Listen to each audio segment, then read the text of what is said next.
Passe de letra é informação, passe de letra é vibração. Com talento e opinião, levamos esporte ao coração. Passe de letra é informação, passe de letra é vibração. Com talento e opinião, levamos esporte ao coração. Começando mais um programa podcast Pode Passe. Obrigado a você que está aí na audiência no canal do nosso do YouTube. Já aproveita que está começando, está no início, já dá o seu like aí, já se inscreva no canal, compartilhe com seus amigos, né? Dá essa moral aqui para a equipe Passe de Letra, para a gente poder levar sempre, né, as informações do esporte, das pessoas, sempre de uma maneira diferente, né? Tentando fugir daquele usual, daquele engessado. Então o Pode Passe, ele foi criado para isso, para a gente poder conversar com as pessoas e mostrar as pessoas, não só o cargo que elas ocupam. E hoje eu tenho aqui do meu lado o presidente do Esporte Clube de Novembro 15 de Piracicaba, né? Esse que é o glorioso alvinegro piracicabano mais importante do planeta, segundo o saudoso Gerson Mendes. E o Matheus, que está como presidente do 15, vem para falar um pouco dessa história, dessa trajetória, até chegar à presidência do 15. Matheus, boa noite, seja bem-vindo. Boa noite, Luiz Sarantini, é um prazer enorme poder estar com você aqui, nesse que é um dos grandes projetos que você tem, né, na área da comunicação, principalmente da comunicação esportiva, o qual você trabalha muito bem. E vamos bater um papo aqui, vamos relembrar algumas coisas. Sim. E eu tenho certeza que vai ser um bom programa. O do futebol, Matheus, eu tenho uma coisa comigo, né? Os principais momentos que a gente vive, né? Essas memórias afetivas que a gente guarda, às vezes elas não são boas, às vezes elas são muito boas, mas isso é que é a paixão, né, do futebol, principalmente para quem é torcedor do 15 de Piracicaba, que vive um turbilhão de emoções, né? Uma hora um êxtase total, uma hora uma tristeza total, que qualquer clube proporciona, né? Mas o 15 é diferente, né? A gente sempre fala isso, só vai entender quem é quinzista, quem não é quinzista não vai entender nunca. É verdade. Mas tudo isso tem um início, né? Essa sementinha, ela foi plantada de alguma maneira na vida do Matheus, e a gente vai perguntar agora, ele vai agora abrir o coração e contar essa história, essa trajetória de como essa sementinha preta e branca foi plantada no coração dele até ele chegar à presidência do clube. Matheus, como tudo isso começou? Eu, como a maioria dos quinzistas, né, a gente recebe essa herança da nossa família, né? A gente vê muitas famílias completas, né, no estádio. Voltou bastante, né? Avô, filho, netos, as mulheres, né? A família frequenta muito o estádio Barão de Serra Negra. E com todo mundo que você conversa, todo mundo fala assim, eu lembro que meu avô me levava desde o tempo do Roberto Gomes Pedrosa. Então é assim, o 15 de Piracicaba é uma relação de que passa de pai para filho mesmo, de verdade. E eu não diferente, a minha família Bonassi, né, da minha mãe, que eu sou Bonassi. Tradicional aqui em Piracicaba, né? Eu sou Bonassi da minha mãe e Semler do meu pai. Meu pai é família de Charqueada, acompanhava também o 15, meus tios, Zé, meu tio Jair, meu pai, que era o Roberto, acompanhavam, mas assim, a família Bonassi Piracicabana, é óbvio que todos são quinzistas de grandes costados, vamos dizer assim. Então, quando a gente nasce, já nasce num berço quinzista. Meus tios, saudosos já, César Bonassi, Chicão Bonassi, que perdemos ele recentemente, né, no finalzinho do ano passado, nós tivemos o passamento do Chicão Bonassi, e o meu tio Paulo, que graças a Deus está entre nós, grandes quinzistas, e na nossa família sempre falou do 15. O meu tio Paulo, para você ter uma ideia, todo sobrinho homem que nascia, ele dava uma camisa do 15. Esse era o presente, né? Iniciação. Então, o presente que ele dava era uma camisa do 15. Eu tenho a minha, mandei enquadrar, tá enquadrada, inclusive tá lá na sede do 15, eu levei para ficar na minha sala, né? Que ali é o marco do início. Então eu agradeço demais aos meus tios, em especial o Paulão Bonassi, que entregou a primeira camisa para mim. Uma pergunta, que essa daí não é difícil de responder. Qual a primeira entrada no estádio, quando foi a primeira vez que você viu o 15 subir o túnel e entrar no gramado? Foi em janeiro, se eu não me engano, de 84. Eu sou nascido em 80. O 15 foi campeão em 83. Sim, né? Eu estava lá. Isso, na final contra o Bandeirantes. Sim. E eu... Inveja não é bom, mas eu invejo quem tava nesse jogo, porque eu imagino o quanto deve ter sido incrível aquele jogo. Sabe onde eu tava sentado, Matheus? Naquela curva da Independência com a 13 de maio, aquela escada que sobe para aquele... Sim. O portão lá, eu esqueci o número dele. É 7. o último. É, antes de chegar na 13 de maio. Na direção do banheiro lá eu de tava cima. sentado na escada porque não tinha mais lugar no estádio. Detalhe que foi uma quarta-feira à tarde. Sim. Né? A cidade parou, as empresas dispensaram os funcionários mais cedo, o comércio fechou para poder Nosso querido Celso Nalim fez aquela festa, né, vestido de nhoquim com Sim. o frango, que naquela época era uma época que tudo era festa. Se é hoje, com esse mimimi que nós vivemos, não dá, não. o 15 ia pegar uns 3 meses de Sim. gancho sem jogar no estádio do Barão de Serra Negra. Você entrou no estádio então 1 ano depois. Porque daí o 15 foi campeão. E daí antigamente tinha o tradicional jogo das faixas. Sim, aí entrega foi das faixas. 15 e Palmeiras. O Palmeiras que veio entregar as faixas de campeão pro 15 de 83. Sim.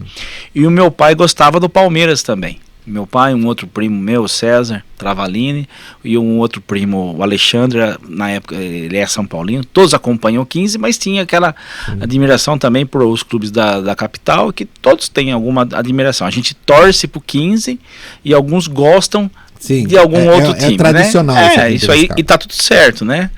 E daí eu fui nesse jogo. E eu tenho alguns lances de lembrança desse jogo. Por quê? Eu faltava um pouquinho para eu completar 4 anos. O 15 entrou em cima do caminhão de bombeiro. Deu a volta olímpica no caminhão de bombeiro, com o time inteiro, com o troféu e tal. E a gente é criança, caminhão de bombeiro, tudo essas coisas marcam, né? Então esse foi o primeiro jogo que eu fui. Se eu não me engano foi em janeiro de 84, 15 e Palmeiras. Lembra no começo da nossa conversa, quando eu falei para você a respeito de lembrança emocional, né? É isso. Eu entrei num estádio para ver o 15 de Piracicaba pela primeira vez. O meu primeiro estádio foi o Canindé. Verdade. Em 1976, 15 de Piracicaba empatou com a Portuguesa e ficou vice-campeão paulista. Porque ele tinha perdido para o Palmeiras, né? Se ele empatasse ou ganhasse do Palmeiras, ele seria o campeão. Mas ele perdeu para o Palmeiras, gol do Jorge Mendonça com uma falha do Doná. E aí foi disputar com a Portuguesa no Canindé quem seria o vice-campeão. E aí o 15 conseguiu o empate pela campanha, o 15 acabou sagrando-se vice-campeão. Foi a primeira partida que eu entrei para assistir o 15 de Piracicaba, nem foi no Barão. Foi no Canindé. Foi no Canindé, cara. Estádio Oswaldo Teixeira, né? E meu pai, né, também que era um quinzista louco, né, meu? Ele era louco, assim, louco. E a gente tava tudo em casa lá, tranquilão. O jogo, se eu não me engano, foi no domingo de manhã. E a gente todo bobão lá em casa, né? Eu com meus irmãos, tudo moleque. Eu nasci em 69, isso foi em 76. Então, assim, era bem moleque, né? E meu pai falou, quer saber? Meu pai tinha um Opalão, né? Ele falou, monta todo mundo no carro que nós vamos pra São Paulo assistir o 15. Ah, virou festa, né, meu amigo? Puxa vida. E foi a primeira oportunidade que eu tive de ver o 15. Daí pra frente, não parei nunca mais. E já tomei tudo que é borrachada. Você sabe muito bem, a gente vai entrar nessa história, mas eu vou lembrar de um fato aqui, para puxar sua memória também. 15 Santo André. 81. No Pacaembu. Parque Antártica. Parque Antártica, isso mesmo. E a torcida do Corinthians torcendo pro Santo André, porque o Santo André tinha acabado de comprar o Lance, que era do Corinthians. E tinha um bando de torcedor do Corinthians lá e valia a classificação alguma coisa. Era o rebolo, né? É que assim... Eu apanhei pra caramba. Eu tinha 1 ano em 81, né? Mas assim, eu como outras histórias, eu amo história do 15 e essas pessoas que viveram isso, e eu ouvia muito as histórias dos meus tios, né? Eu ouço ainda do Paulo. O meu tio César, ele foi no Pacaembu em 67, na final de 67, que na verdade foi em janeiro de 68, né? Que 15 foi campeão no bicentenário, aquela coisa. Então, e essa galera, que nem eu falei, eu admiro e invejo quem pôde acompanhar. Eu tomei borrachada de pau de bandeira de corintiano. Aí eu falava pro meu pai, mas por que nós estamos apanhando dos corintianos? Aí meu pai explicou tudo, que é por causa do lance e tal. É a memória porque que fica, mesmo apanhando a memória fica, né? Fica, né? E o 15 disputando a segunda divisão, né? Que foi rebaixado em 80. Aí subia um direto, e daí o penúltimo da primeira divisão fazia o rebolo, e daí foi 15, Santo André e São Bento, né? E daí contam, né, dessa época que o José de Assis Aragão, todos os jogos que ele apitou do 15, ele prejudicou o 15. O único jogo que ele não apitou, o 15 venceu. Histórias, João Paulo Araújo. E eu tive algumas vezes com o José de Assis Aragão, sabe? E ele falou que ele não gostava mesmo do Rippler, que ele era muito polêmico, que ele roubava o 15, mas que ele não gostava do Rippler. Então, bom, aí você entrou com 4 anos, e dali pra frente? E daí eu ia a alguns jogos esporádicos, né, acompanhando, aí ia com meus tios, com meu pai, um jogo ou outro, aquela coisa. Aí em 94, então com 14 anos, foi quando eu comecei a ir sozinho. Eu com meus amigos. E o primeiro jogo foi 15 São Carlos, São Carlense. São Carlense, né? Era o último jogo do primeiro turno da Série A2 de 94. Que como era um ano de Copa, o campeonato foi pontos corridos. Turno e retorno, ponto corrido. Que saudade, né? Sim. De campeonato de turno e retorno, ponto corrido. Aquele campeonato que era extenso, né? O campeonato era paulista. Muito valorizado o campeonato paulista na época, né? Aí nós ganhamos por 2-0. Chique. E daí, o segundo turno, eu fui em praticamente todos os jogos do 15, eu com os meus amigos. No Barão de Serra Negra. No Barão de Serra Negra. E nós tivemos o acesso aquele ano. Sim. Né? O acesso foi contra... O jogo do acesso foi contra o Juventus, aqui no Barão. Se a gente empatasse e o Comercial e a Inter perdessem, a gente tinha o acesso com o empate. Viu como memória afetiva é um negócio legal? As datas ficam marcadas na cabeça, ficam cravadas na memória. Sim, não sai, o cara. pessoal ainda brinca comigo, fala, não sei que você lembra de tudo. Existem algumas coisas que marcam, né? Sim. Ainda mais quando a gente é meninão, assim, marca. E o 15 teve o acesso. Aí aquele ano subiu Araçatuba como campeão, o Juventus em segundo lugar e o 15 em terceiro. Foi aí que começou a Super Raça ou não? Não, a Super Raça só em 97. Começou porque daí em 95 o 15 jogou a primeira divisão, que daí teve que veio a TAM, sim. E a estreia da primeira divisão de 95 foi contra o Corinthians, né? Eu lembro. Jogou um sábado, 4 horas da tarde. Marcou um golaço de fora. Foi o gol do Fantástico. E era 1 e pouco da tarde, eu já estava dentro do Barão, porque imagina, era o meu primeiro campeonato de primeira divisão, acompanhando eu por eu mesmo, né? Então, tinha um jogador nessa equipe do 15 que eu era fanzaço dele, cara. Júlio César. Era um meia, né? Jogou no Guarani, jogava com a 10. Como jogava bola aquele cara? Era muito bom jogador, né? E o Celinho, acho que se ele tentasse umas 1000 vezes acertar aquele chute de novo, ele não acertava.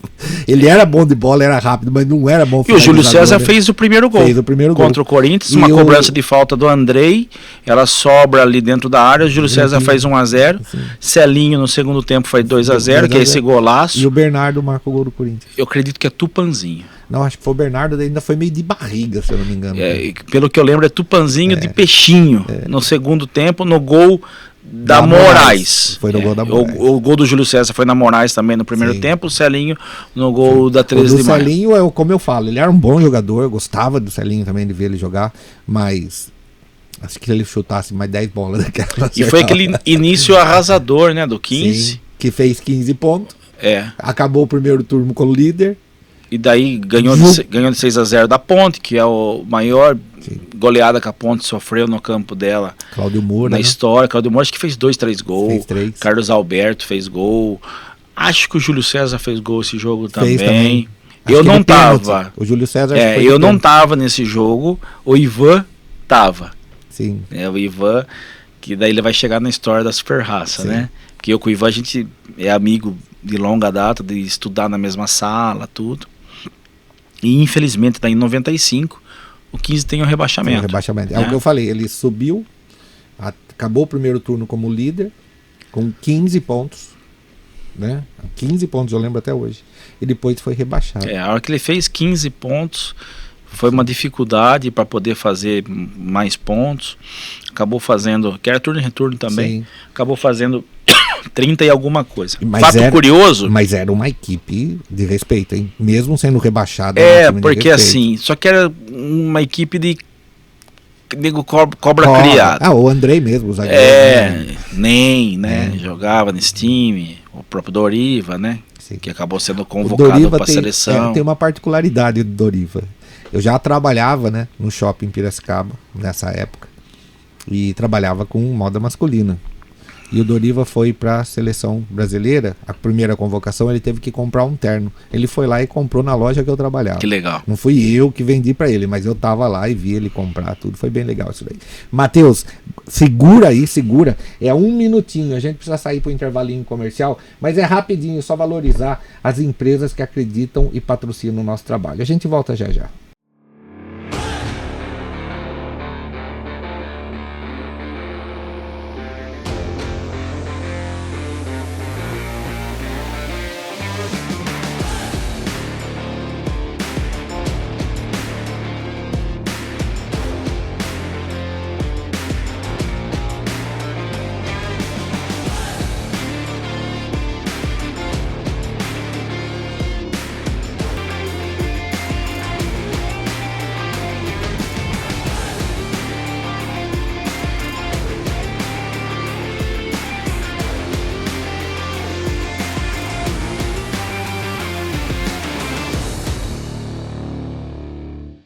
Passe de letra é vibração, com talento e opinião, levamos esporte ao coração.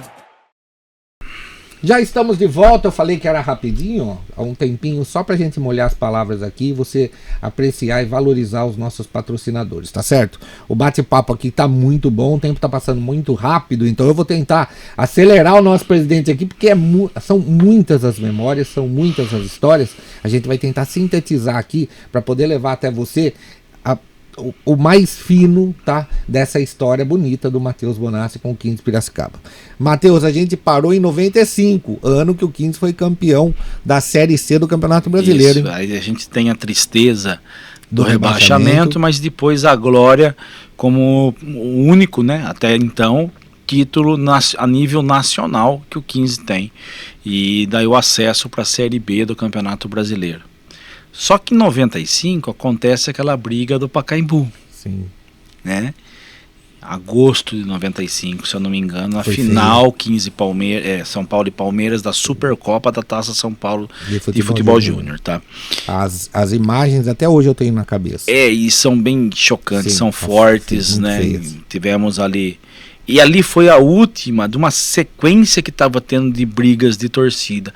Eu lembro que umas semanas antes, um mês no máximo, teve um Santos e Vasco em São Januário que parou o jogo, a torcida do Santos pulou dentro do campo, a do Vasco pulou atrás e briga com bambu, aquela coisa lá, e culminou nesse trágico jogo Palmeiras e São Paulo, que daí as torcidas organizadas são banidas, suspensas do Campeonato Paulista. Sim. Né? Na federação proíbe todas as organizadas. Foi a decisão radical ali, decisão de 5 minutos que fala, né? Para tentar estancar o problema, né? Então, e eu com 15 anos na época, né? A gente frequentava as torcidas organizadas do 15. Na época, as 3 maiores eram... Sobrinhos do Inhoquim? Não, os sobrinhos já não era mais atuante. Ela existia, mas não era tão atuante como torcida organizada. Sei. Naquela época era a Fanáticos do 15, do Moringa, que o Moringa faleceu depois de um jogo do 15 em Bauru, ele voltando de Bauru, um acidente. Tinha a torcida Jovem. Jovem eu não lembro, eu lembro da Fanáticos, eu lembro. Que eu frequentava a Jovem, Sim. que era do Djames, que é irmão do Djansen, a galera que se reunia ali na Rua do Porto, atrás do Hotel Nacional, ali por ali.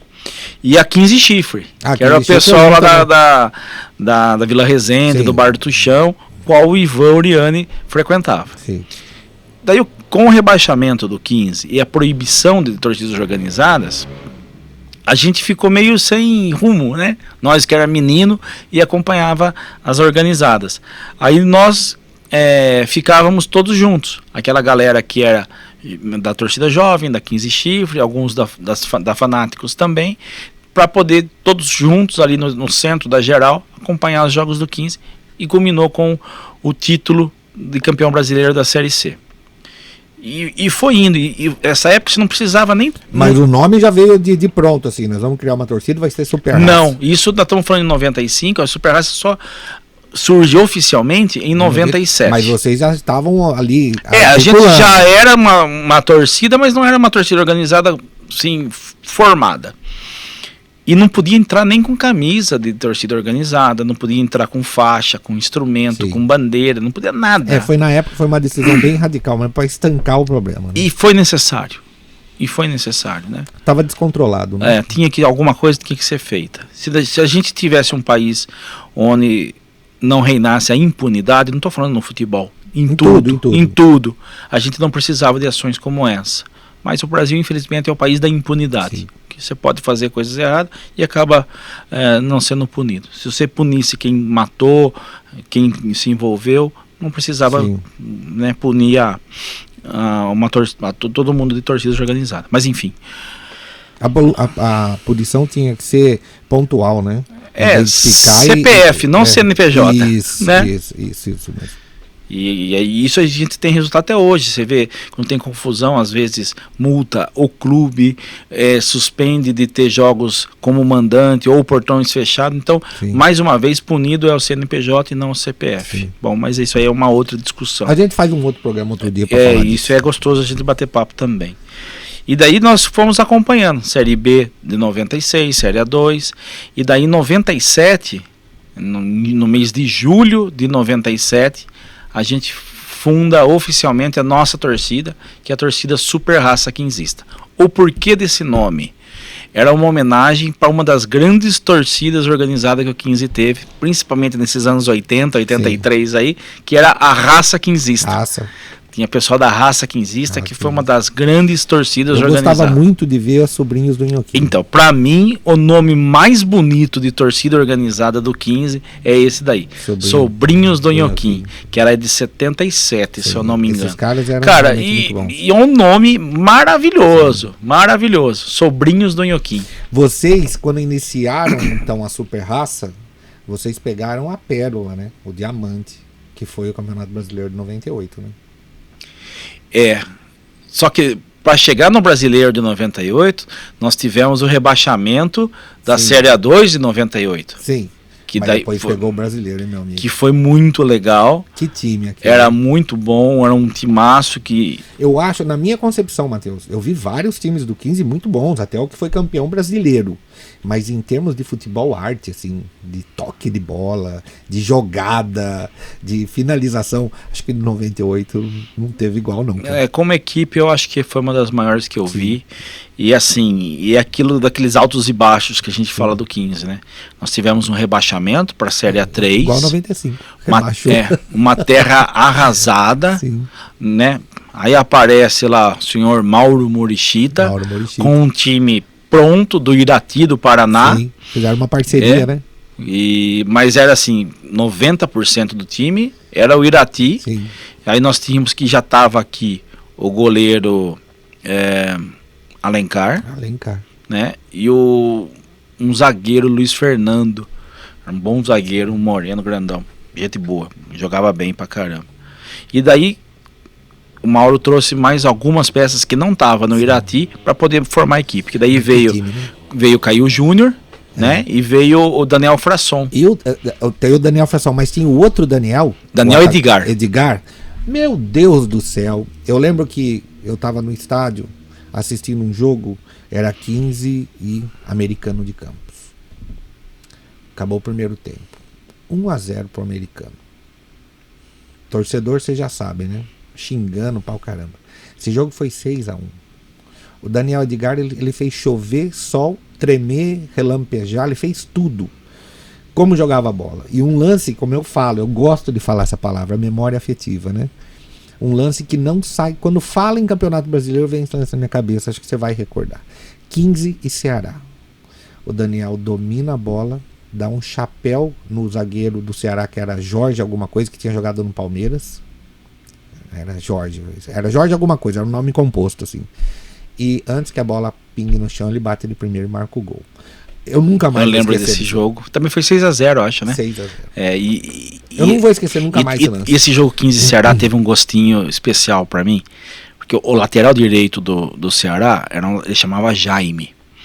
E ele tava nesse time de 95, que foi rebaixado no Paulista. E a hora que acabou o campeonato, ele falou, eu vou embora que eu não sou de jogar em time de segunda divisão. Tá só. Aí voltou lá pro Ceará, Chupa. 6-0 aqui, e no jogo de lá foi 1-0 também, gol do Gauchinho. Gauchinho, não? Que foi o artilheiro do campeonato, né? Você sabe que tem uma particularidade, uma curiosidade que pouca gente sabe, tá? O 15 até hoje é o detentor da maior série invicta do Campeonato Brasileiro da Série B. Foram 7 jogos invictos, nenhuma partida, com vitória. Isso. Não vitória. É invictos, é a maior sequência de vitórias. São 7 partidas. E ninguém, até hoje não foi batido, cara. O Corinthians, quando disputou a Série B, ele bateu na trave. Eu acho que ele ia fazer 7 vitórias e ele empatou. Então esse recorde é do 15. É do 15 até hoje. E convenhamos, no futebol de hoje vai ser muito difícil alguém bater. E o Gauchinho foi artilheiro da Série B daquele ano. Aí ele foi pro Cerro Porteño e foi artilheiro da Libertadores de 99. E o Verrete tá lá no que era do Vasco, tá no Cerro Porteño. Eu assisti o jogo com o Palmeiras, eu falei, nossa, mas esse cara tá no Cerro Porteño, cara. Como caiu, né? Cerro Porteño, meu Deus. Bom, 98 vocês deram, então, fundaram a torcida em 97 e já pegaram a pérola de 98. E assim, mesmo com as proibições de instrumento, de tudo, a gente levava o instrumento todos os jogos. A gente ficava ali no portão, batucando, cantando, aí dava a hora do jogo, a gente ia lá no portão, tentava convencer o policiamento, e eles não deixavam, a gente guardava e entrava pro jogo. Esse jogo da estreia de 98 contra o Bahia, nós entramos com o instrumento. Deixaram. Então, salvo engano, é a primeira torcida, depois da proibição de 95, que entrou com instrumentos no estado de São Paulo, foi a Superraça em 98. Depois nós entramos o Campeonato Brasileiro de 98 inteirinho com os instrumentos. Eu vou dar uma pegada no pé, porque eu não posso deixar passar, né? E essa história que a Superraça tem 2 integrantes? Não, agora tem, né? Agora é a velha guarda, né? Porque assim, tudo passa, né? Mas era grande, porque eu lembro, né? Era a maior torcida, né? Na época. E a R15 e a própria Esquadrão são pessoas que vêm da Superraça. O Carlinhos Leite, que é o presidente da R15, a família Camolese, todos, eles viajavam com a Superraça. Porque nesse período, Luiz, ficou sem caravana de torcida do 15. Não tinha mais. A primeira caravana da Superraça foi em 99. A Série A2 de 99. Que foi a primeira caravana, foi para Ribeirão, contra o Comercial. Nós ganhamos de 2-1, um dos gols do Daniel Edgar. Pelo amor de Deus. Daniel Edgar muito, e cara. O segundo gol foi do André Conceição, nosso volante Piracicabana. O Andrezão também, gente boa demais. Mas o Daniel Edgar era muita bola, né? Ele era magrinho, canelinha fininha, cabelinho. Cabeludinho. Mas como jogava bola, meu Deus. Não sei onde anda o Daniel Edgar. Né? Ele parou já faz tempo, mas... eu não sei nem de que estado que ele era. Eu não trabalhava ainda cobrindo jogos naquela época, mas eu tive a oportunidade de conversar com ele, sabe, fora do estádio. O cara era uma simpatia, uma educação, assim, fora do comum. Naquela época não era muito, né, de ficar conversando, não. Os caras passavam meio sisudão, assim. Não, ele era gente boa. E daí a gente retomou as caravanas, né? E a de 2002 mesmo, contra o Taquaritinga, naquele jogo que eu começo a falar até hoje, eu choro ainda, que a gente era Série A3, né? Sim. E era também turno e retorno. Eu lembro que acabou o primeiro turno. Se acabasse o campeonato naquele momento, o 15 tinha sido rebaixado para a 4ª divisão. Nossa. Aí vem Márcio Ribeiro, traz 5 jogadores. Eu não vou lembrar os 5, eu sei que veio o Paulo Roberto, o volante, um vermelhinho. Veio o Anderson, atacante, veio o Jandilson, um zagueiro. O Jandilson eu lembro. Muito bom zagueiro. Sim. Veio o Mauro, um outro zagueiro. E veio o Jandilson eu lembro. O Fabiano, acho. Que era um lateral esquerda, meia também. Muito bom jogador. Acho que era esses 5 aí. Mas o Ribeiro era louco, né? Demais. E daí o 15 faz um segundo turno impecável. Sim. Ficou 14 jogos sem perder, classifica para o mata-mata, pega o Taquaritinga, perde em Piracicaba por 1-0. Gol de quem? Não lembro de quem. O primeiro jogo. Aí no segundo jogo, a gente tinha que vencer lá. E o critério de desempate era cartão vermelho, cartão amarelo. E o Taquaritinga teve um jogador expulso. Então, se o 15 vencesse por contagem simples, tinha o acesso. Nós fizemos o gol aos 30 e lá vai fumaça. Foi um volante. Wanderson, acho que era Wanderson. Um volantinho fez o gol bem de frente com a torcida do 15 ali. E daí nos 48, 49, André Beraldo. Piracicabano faz o gol do... Ele prejudicou e ajudou, né? Porque depois ele gerou o nosso querido... Mas esse jogo foi bem... Eu tava no estádio. Doído. E nós fomos, acho que com 6 ônibus e tal. E era a única torcida que fazia as caravanas. Nós que retomamos as caravanas. E aí foi tendo grandes caravanas. Aí passa um tempo, o Gema, o Elvis, o pessoal ali da esquadrão, que todos viajavam conosco, falou: Matheus, eu tô querendo montar uma torcida. Eu falei: tem o meu total apoio. Por quê? Eu falei: o meu sonho é ver as arquibancadas do Barão tomada de faixa e bandeira. Hoje só tem a faixa da Super Raça. Façam uma torcida, porque daí vai ter mais faixas, que nós vamos tampar o Barão de faixa e bandeira, que é a coisa mais linda. Sim. E na sequência, depois o Carlinhos também, quero montar uma torcida, a R15 e tal. Falei: Carlinhos, cara, você tem meu apoio. Sim. Então, esse é um fato também curioso. As organizadas do 15 se falam, se conversam, uma ajuda a outra, fazem caravanas juntos, vão juntos, e isso é importante, né?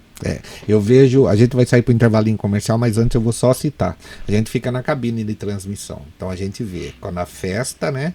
A Esquadrão gosta muito de jogar papel, ergue uma bandeira redonda, a Super Raça tem a faixa, mas é particular isso daí. Quando estende aquele camisão zebrado da R15, é maravilhoso.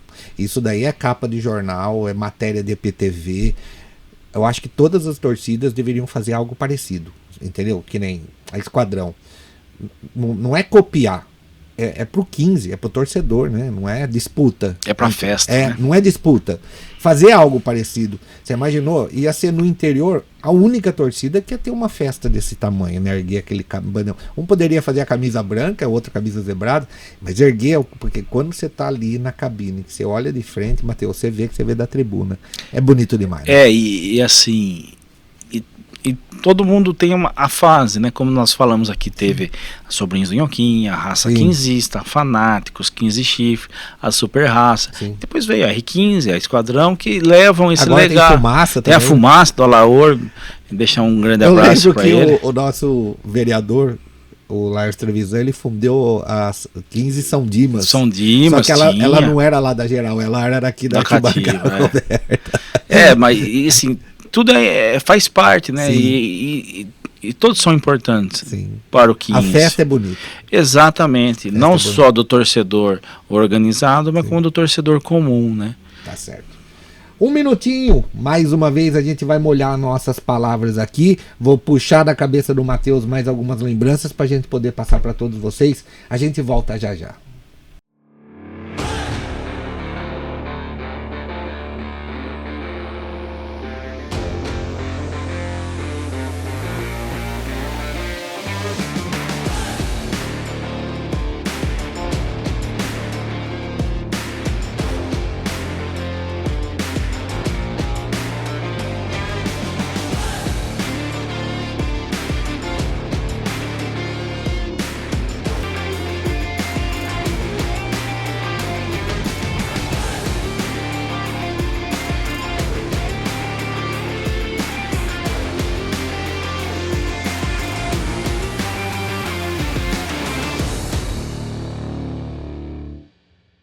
De letra é vibração, com talento e opinião, levamos esporte ao coração. Já estamos de volta com o último bloco aqui do Pode Passe. Muito obrigado a você que está aí na audiência. Tá no YouTube, meu amigo, faz favor, aperta aí o joinha, dá um like pra gente, se inscreve no nosso canal, ajuda a gente a divulgar esse programa que vai trazer aí as personalidades que trabalham no esporte aqui em Piracicaba, principalmente no 15º de Piracicaba, mostrando como tudo aconteceu, né? Como começou, né? E até chegar ao dia de hoje. Hoje a gente está conversando aqui com o presidente do 15 de Piracicaba, Matheus Bonassi. Ele já contou toda a introdução e agora a gente vai entrar na parte da história onde ele começa a viver a vida política do 15 de Piracicaba. É isso, né, Matheus? É isso, né, Luiz? E tudo começa lá com o nosso grande presidente, João Paulo Araújo. Sim. Nos idos anos de 2001, 2001. onde a Player deixa o 15 numa terra arrasada. Era um deserto. Não tinha mais nada, com salários atrasados, os jogadores ameaçando da WO, e o João Paulo era o secretário de esportes do prefeito José Machado, e o João assume essa grande bucha que era as... Foi corajoso, hein?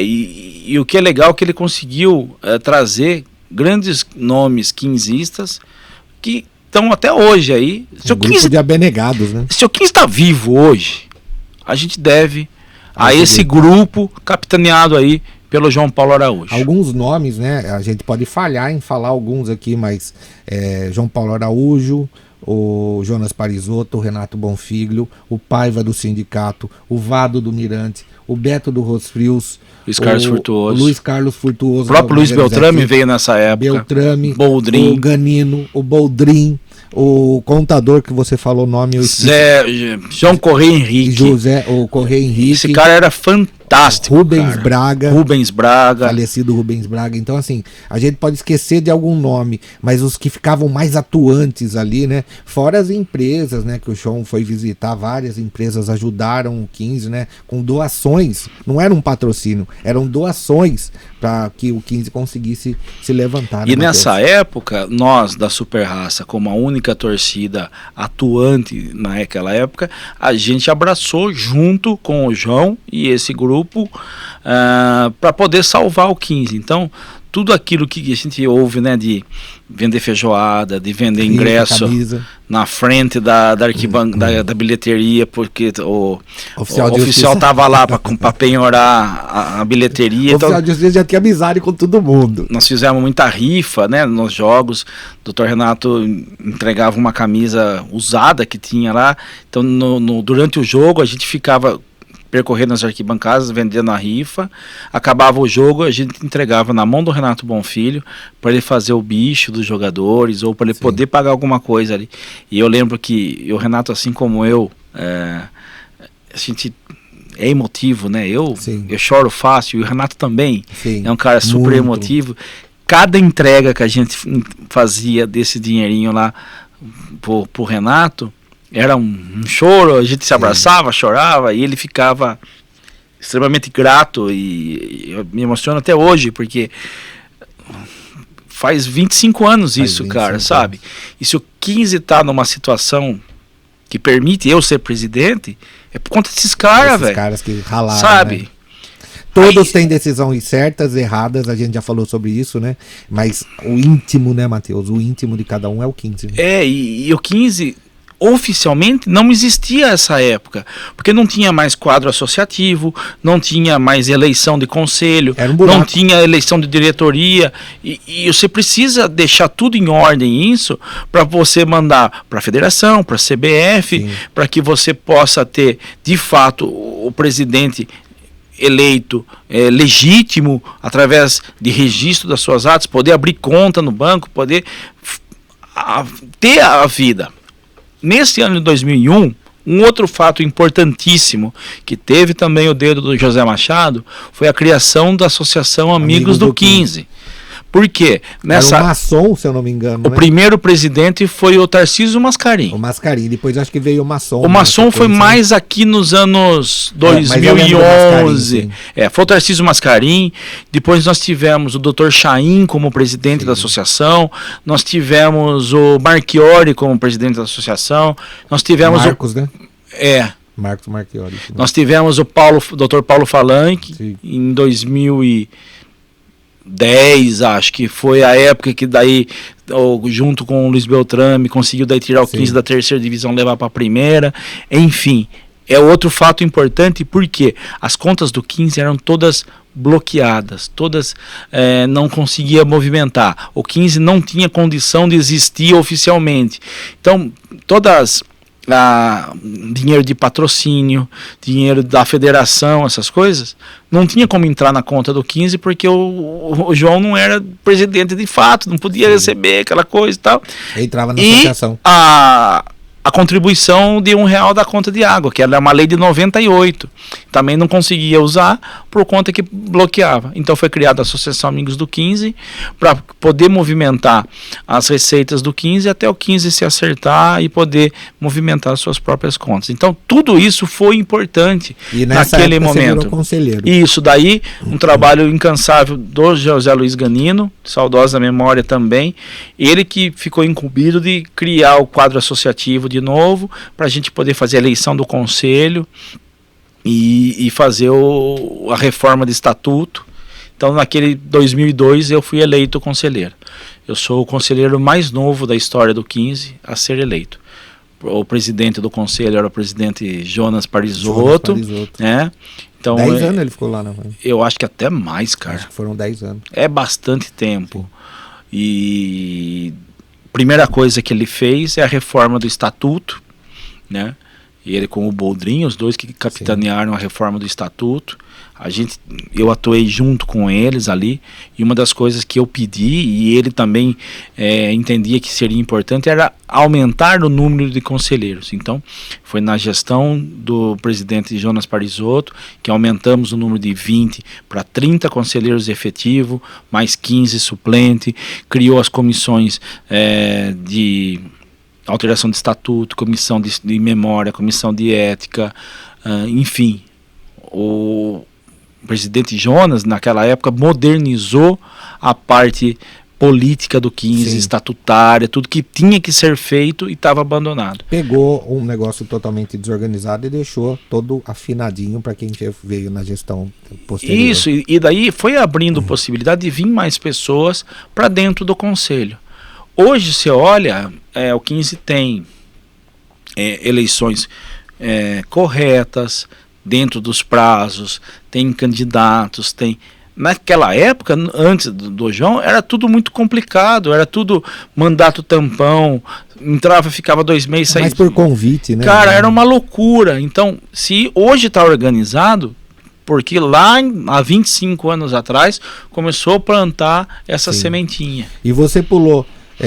começou como conselheiro, mas logo você entrou na administração do 15 também, né? Não, eu fui daí convidado em 2012. Sim. Com com o Celso Cristofoletti. Na saída do Beltrame você entrou com o Celso. Quando o Celso assume na saída do Beltrame, finalzinho de 2012, né? Que aquele ano de 2012 é mágico, né? Aquele jogo em Mojimirim, que todo mundo imaginava que o 15 ia ser rebaixado e o 15 conseguiu permanecer na Série A1. Sim. Aquele jogo incrível, naquele 2-2 15 em Mogi. O Celso é eleito presidente e ele me convida no dia da eleição para fazer parte da diretoria dele. Eu falei, nossa, que honra, né? Mas qual diretoria? Ele falou, qual você quiser, pode escolher. E daí, você sabe, o carinho e a atenção que a gente sempre teve com as categorias de base, formação, né? A formação, que daí eu falei, eu aceito, desde que o Ivan possa vir comigo. E daí veio eu e o Ivan como diretor, e juntamos ali ao Tatal, sim, que também fazia parte desse grupo, que né, falamos, podia esquecer, né? Tatal, o Mário Brunelli, que também era outro, e o Maurício Biagione. E daí com 5 ou 6 meses o Celso me chama, como diretor, o Celso me chama e fala, eu preciso de alguém para coordenar alguns projetos aqui no 15, e daí ele faz o convite. Eu saio da minha área de atuação, né, que eu sou engenheiro de produção por formação, e entro para trabalhar no 15 para coordenar projetos, coordenar a categoria de formação, projetos incentivados, plano de sócios. Então o Nação 15 foi nós que coordenamos, naquela oportunidade. Conseguimos trazer bastante projetos de lei de incentivo. Eu lembro do certificado de clube formador, né? Esse foi um grande passo que nós demos quando nós conquistamos. Você, nessa época, atuava muito junto à categoria de formação, né? Sempre levando os jogos aí para o torcedor. Quando nós conquistamos o certificado, foi o 11º clube do estado de São Paulo, 42º do Brasil, à frente de clubes como Cruzeiro, como Guarani de Campinas, como Fluminense, Sport, Bahia, enfim, né? E foi um marco importantíssimo naquele momento. Captamos em torno de 3,6 milhões em 3 anos em projetos incentivados para a categoria de formação. Enfim, era um projeto que eu combinei com o Celso que nós íamos ficar 1 ano e meio, 2 anos no máximo, ficamos quase 6. Até que chega em 2018, tem eleição no final do ano, e a gente sabe que eleição, tudo pode acontecer, e nós temos família, aquela coisa. Eu acabo saindo do 15, volto para a minha área de atuação, mas continuo como diretor das categorias de formação, porque diretor, é bom a gente deixar claro que diretor, conselheiro, presidente, ninguém recebe nada, né? É todo um trabalho voluntário. Só que daí na eleição de 2018, eu acabo sendo eleito vice-presidente com o presidente Arnaldo Bortoleto. Cumprimos o nosso mandato, o biênio, né? De 18 a 20, e daí por questões pessoais e profissionais, eu precisei dar uma atenção para a minha questão profissional e pessoal aí, e eu fiquei um pouco afastado do 15. Daí eu viro conselheiro vitalício, então atuando no conselho deliberativo, né, nesse período, até que no finalzinho de 2024, um grupo de amigos, não sei se é tão amigos assim, né, vai me buscar lá para ser presidente do 15. Amigo, né? Não sei se é tão amigo assim, né? Mas era uma honra muito grande, né? Porque assim, sempre... Para quem começou lá atrás, né? Como torcedor, fundando Torcida Uniformizada, e você recebeu o convite para ser presidente. E era um sonho que eu sempre tive, sabe? Porém... E uma vez, você, não sei se você vai lembrar, mas eu e você estávamos conversando na sua sala a respeito de uma doação que foi feita lá para a sala de troféus. Da sala de troféus, e a gente estava conversando alguma coisa ali, e você falou, um dia eu queria ser presidente do 15. Eu lembro que você falou isso para mim. Sempre foi um sonho, porque eu sempre gostei muito dos cartolas, das diretorias, que nem, você pega aquele livrão do Rocha Neto lá, eu era menino, eu pegava ele, eu ficava folhando ali, eu parava nas fotografias de posse de diretoria, aí você via lá Romeu Ítalo Ripoli, Humberto da Bronzo, Bento Dias Gonzaga, Luciano Guidotti, né? Eu adorava aqueles caras, né? E outros dirigentes, né? Fábio Koff, Eduardo José Fará, que era dessa época, né? Anos 80, 90, Petralha já atuava lá no Atlético Paranaense, Calil no Galo, enfim, como que chamava do Cruzeiro também, que ficou tempo lá? Ele foi até presidente. Foi deputado, tudo. Enfim, ele teve vários mandatos também. O Koff era no Grêmio. E ele era presidente do Clube dos 13. Presidente do Clube dos 13. Não vou lembrar. Aí você pega aqui no estado de São Paulo. Eurico Miranda, né? Eurico. Que era, como a gente fala, o pinguim do futebol, né? Isso era... O mafioso do futebol. Isso era fera. E daí você pega aqui no estado de São Paulo, você tinha Beto Zini no Guarani, Marquinhos Chedi no Bragantino. E eu sempre admirei esses caras. Então eu tinha esse sonho, mas eu tinha comigo que era uma coisa praticamente impossível de se realizar. Porque não é fácil ser presidente do 15. Bom, eu tenho uma tese.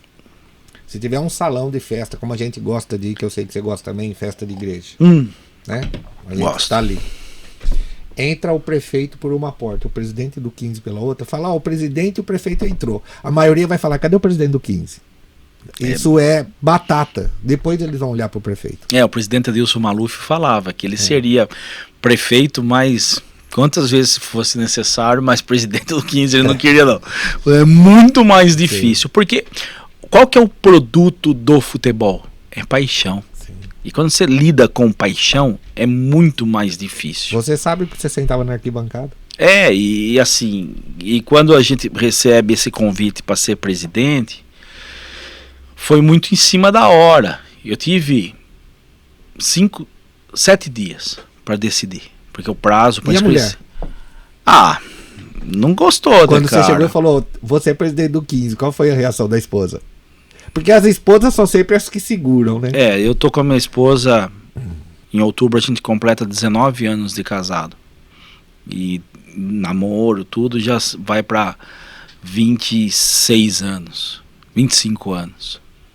É bastante. Então ela acompanhou toda essa fase minha, de torcedor, de conselho, de funcionário do 15, tudo. E não é fácil. Então você abdica de muita coisa. Sim. Futebol não é fácil, não. E daí quando, lá em 2020, quando acaba meu mandato como vice-presidente, que ali era necessário eu dar uma atenção para minha vida pessoal e profissional, e daí eu volto, ela estava feliz da vida, né? Foi 6 anos que a gente passou ali, tranquilo. 4 anos. Ela falou, tava tranquilo. Aí eu volto e falo, então, eu vou ser presidente do 15, sou candidato a presidente do... Eu falo assim, mas como assim? Você não tava nem indo nos jogos. Eu fiquei um tempo que eu não ia nem nos jogos, não tava conseguindo ir. E agora você volta como presidente. Houve uma certa resistência no início, mas me apoia totalmente. E eu tenho que agradecer demais a Ruth, os meus filhos, o João Pedro, que é o fiel escudeiro. Esse daí tá junto, né? Parece a sua capanga. Ele é meu fiel escudeiro ali, tá feliz da vida, porque ele tá com 15 anos hoje, né? O que eu vivi lá com 15 anos, imagina ele, que o pai dele é o presidente do 15, cara. Imagina ele na escola, né? Não, o pai é presidente do 15. Ele virou celebridade na escola. E eu tenho a Lívia também, a minha princesinha lá de 11 anos, e todos os meus tios, né, meus primos, os Bonassi ali, todos apoiam todo demais. Mundo tem uma família tradicional no futebol, né? 15, né? Isso, e daí eu primeiro que eu fui consultar o meu irmão, né, que é advogado, Marcelo Bonassi, deixar um grande abraço para ele. Falei, eu vou assumir se você for junto. Então o Marcelo é o meu diretor jurídico. O Luciano Bonassi, que é meu primo, é o vice-presidente do conselho. E a gente, graças a Deus, conseguiu formar uma diretoria muito boa. Você tem um parceiraço que é o Guilherme. Cara, o Guilherme, eu tinha uma atuação bacana no conselho com ele. Ele teve atuações brilhantes no conselho deliberativo. A gente era amigos, mas não tão próximos, né? E quando chega o convite para eu ser presidente, a primeira pergunta que eu faço, tá, mas quem seria o vice? Aí falaram de alguns nomes, né? E eu lembrei do Guilherme, né? Ou alguém falou Guilherme, eu falei, pô, esse é o nome. Atuante. Porque eu sou muito emoção. E o Guilherme é muito a razão. E a gente precisa disso, desse equilíbrio. Se você tiver só emoção, dificilmente você chega em algum lugar. Se você tiver só a razão e não tiver um pouco da emoção do coração, também. Então, a nossa sinergia se completou por conta disso. Porque nós temos personalidades diferentes, jeitos de atuar diferentes. Mas a confiança um no outro, o amor pelo 15 e a honestidade é muito igualzinha. Que é sempre buscar o melhor para o 15. Por isso que se deu tão bem, e é nítido, né? O torcedor acompanha nesses 1 ano e 6 meses que nós estamos à frente do 15, que a gente tem assuntos que a gente consegue separar, eu cuido mais de uma parte, ele cuida mais da outra, e é isso que é importante, porque não adianta você ter o cargo de diretor. Você tem que pegar o boi pro chifre mesmo e levar. Se não passar só por passar. Então, além de eu e o Guilherme, nós temos lá o Leandro Witt na secretaria e diretoria administrativa, o Ebert na diretoria de marketing. Nós temos aí o Danilo Maluf na secretaria, na diretoria social. O Maluf Dial, né? É muito competente, corre demais. O Dr. Edson Angeli, né, na diretoria médica. Nós temos o Paulo Totti, que é um brilhante contabilista e faz um trabalho incrível na diretoria que era presidente financeira, da associação agora, né? Até essa semana, né? Sim, o Marcos foi e agora eleito, o TCCino foi eleito. Enfim, é um grupo de diretores muito coeso, que trabalham demais e fazem tudo pelo 15 e para o 15. Não para se aparecer e muito menos para levar vantagem em alguma forma. Então tá aí, ó, você acompanhou até aqui, porque daí em diante a gente já sabe tudo o que aconteceu. O Matheus assumiu, campeão da Copa Paulista, disputou Série A2, disputou Série A2 de novo e agora está à frente do 15 no Campeonato Brasileiro da Série D. A gente deseja muita sorte, né? Por quê? Porque todo mundo da imprensa, todo mundo que é torcedor do 15 Piracicaba quer ver o 15 para cima. Porque quando o 15 sobe, a imprensa ganha, o torcedor fica feliz. Então assim, todos têm que torcer para que o 15 avance, suba. Eu sonho, pode ser até meio uma fantasia, mas quem dera, né? O 15 está na Série A1, disputando o Campeonato Brasileiro de uma série maior, mesmo que seja D, não importa, a Copa do Brasil e a Copa Paulista. E essa seria a temporada perfeita para o torcedor do 15 Piracicaba, e é isso que a gente espera. Matheus, meu amigo, muito obrigado. Foi sensacional, né, esse bate-papo. Para quem não conhecia a história do Matheus Bonassi, foi aqui contada no programa Pode Passe. Muito obrigado. Logo você volta daí para falar de um outro assunto. Daí a gente tem a parte 2, né, que hoje está, né, na moda, né? Sim. Nas redes sociais, aí parte 1, parte 2. E se a gente. E de que hoje foi bem resumido, né? Sim. Se nós formos conversar esmiuçar, era um programa por cada ano aí, né? 8 horas de programa. Com certeza. Então eu agradeço novamente o espaço que você destinou para a gente poder bater esse papo. Sim. E lembrar algumas memórias afetivas, como sim, você gosta de buscar, e é gostoso, né? Eu me emocionei aqui e eu só quero render reverências aos presidentes anteriores a mim, né? Mais próximo, que começou com o João Paulo em 2001, depois nós tivemos Celcinho, Beltrame. Depois do João, vamos ver se eu lembro a sequência aí. Renato, Beltrame, Celso, Rodrigo Boaventura, Arnaldo, Rodolfo, Luiz Guilherme. Então, se eu tô aqui hoje, sentado como presidente do 15, é por conta desses grandes homens que todos tiveram algumas falhas. Todos temos, porque todos nós falhamos, mas erraram sempre querendo acertar e fazer o melhor para o 15. Não tenho sombra de dúvida disso, porque eu garanto para vocês torcedores e para nossa cidade, a partir do João Paulo, tenho certeza que quem entrou lá não tem mais roubo, não tem mais ladruagem, não tem mais nada. Essa galera só veio para fazer o bem para o 15 e a sequência até chegar em nós. Todos são iguais, na mesma transparência, na mesma lisura e na mesma vontade de fazer o melhor pro 15. Todos. Tá certo, a gente bateu o papo aqui com o Matheus Bonassi. Obrigado, presidente. Sorte e sucesso aí. A gente espera que o 15, nesse Campeonato Brasileiro, hoje ele é líder, né? A gente espera que mantenha essa liderança, que passe da segunda fase para chegar na terceira fase, respirar mais aliviado, né? Já com a vaga garantida para 2027. E daí o projeto é o acesso. Porque se chegou na terceira fase, meu amigo, aí vamos lutar para ter o acesso. Porque daí tá mais próximo. Sim. O sonho, né? Sim. E tudo na vida é assim, a gente tem que ir vencendo etapas por etapa. Sim. Nosso principal objetivo hoje é classificar na primeira fase, depois passar a segunda para chegar na terceira e garantir o calendário para 27, e depois aí sim buscar a cereja do bolo, que é o acesso. Pegar o chantilly. Muito obrigado você que ficou na audiência. Não se esqueça, dá um like pra gente aí, se inscreve no nosso canal, compartilha com seus amigos. Isso vai fazer com que essa história aqui, linda de amor ao 15 Piracicaba, chegue em muitos mais veículos aí, de celular, de televisão. Então ajude a gente aqui, dá o like, compartilha, se inscreva no nosso canal, tá certo? Semana que vem a gente volta sempre com uma personalidade importante aqui da cidade de Piracicaba, sempre falando de esporte, tá bom? Beijo no coração de todos, até semana que vem. Passe de letra é informação, passe de letra é vibração.